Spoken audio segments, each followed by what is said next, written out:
وعلیکم السلام ورحمۃ اللہ وبرکاتہ. بہت آسان کام ہے، تھوڑا سا محنت کرنے کی ضرورت ہے، اس کی فقہ اور اس کے مسائل سمجھنے اور جاننے کی ضرورت ہے کہ بھی جنازہ پڑھانے کے کیا طریقے ہیں، اسی طریقے سے انتقال کے کیا یہ نکاح کیسے کیا جاتا ہے، کرایا جاتا ہے. بس وہ تو کوئی مشکل بات نہیں، کوئی بھی کر سکتا ہے، تھوڑے اس کے رول سمجھ میں آ جائے.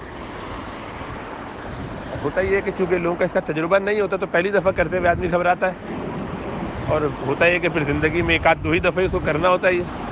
تو عام طور پہ آدمی اس کو ریفر کر دیتا ہے اسپیشلسٹ کے لیے کہ جن کا یہ تجربہ ہے، جن کو یہ کام آتا ہے، جو زیادہ مسنون طریقے سے، زیادہ بہتر طریقے سے کر سکیں.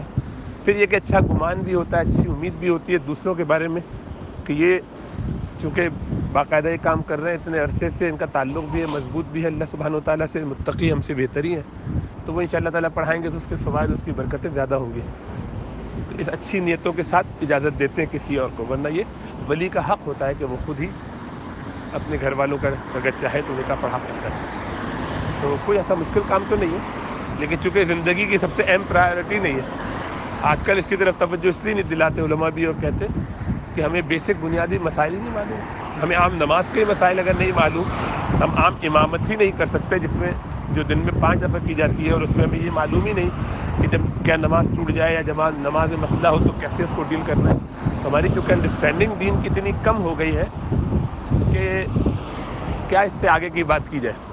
اب جنازے میں ہزاروں لوگ بعض اوقات جمع ہو جاتے ہیں پاکستان میں، تو اتنے لوگوں کا جنازہ پڑھانا آسان کام نہیں ہے. یعنی اسٹریس، پریشانی بہت ہوتی ہے، جو یاد ہوتا ہے وہ بھی نہیں نکلتا. تو ظاہری بات ہے وہ نہیں چاہتا بندہ کہ میرے اتنے چہیتے ابا کا یا اماں کا جن کا انتقال ہوا ان کا جنازہ میں پڑھا رہا ہوں اور مجھ سے پڑھایا نہ جائے، ٹھیک نہ ہو سکے، یا پریشر کی وجہ سے، یا غم کی وجہ سے، یا اس وقت ذہن ادھر ادھر بٹا ہوا ہوتا ہے، تو ایسا نہ ہو کہ صحیح سے وہ ادا نہ ہو سکے.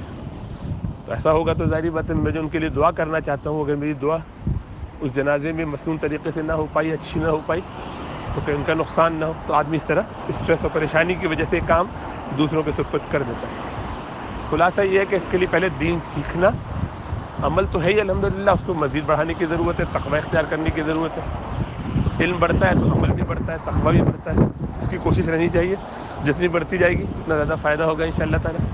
اور اس کے ساتھ پھر آدمی کوشش کرے آہستہ آہستہ اپنی نمازیں اپنی درست ہو جائیں، تو پھر کبھی کبھی امامت کا اس کو موقع ملے تو وہ جو کانفیڈنس اس کو چاہیے، ایکسپیرینس اس کو چاہیے، وہ سب آ جائے گا. یوں وہ آہستہ آہستہ ترقی کر جائے گا. ورنہ کوئی انڈرسٹینڈنگ کے حساب سے، سمجھنے یا پڑھنے یا جاننے کے حساب سے دونوں بہت آسان کام ہیں، بہت مختصر سی چیزیں ہیں جو پتہ ہونی چاہیے. اب لیکن یہ کہ لوگ امید رکھتے ہیں کہ جب آپ یہ کام کر رہے ہو سکتا ہے کوئی پیچھے بعد میں آ کے سوال بھی کر لے، تو اس لیے علم والے اہل علم آس پاس رہیں تو اس میں آدمی ذرا کورڈ رہتا ہے. اللہ اپنا فضل و کرم فرمائے.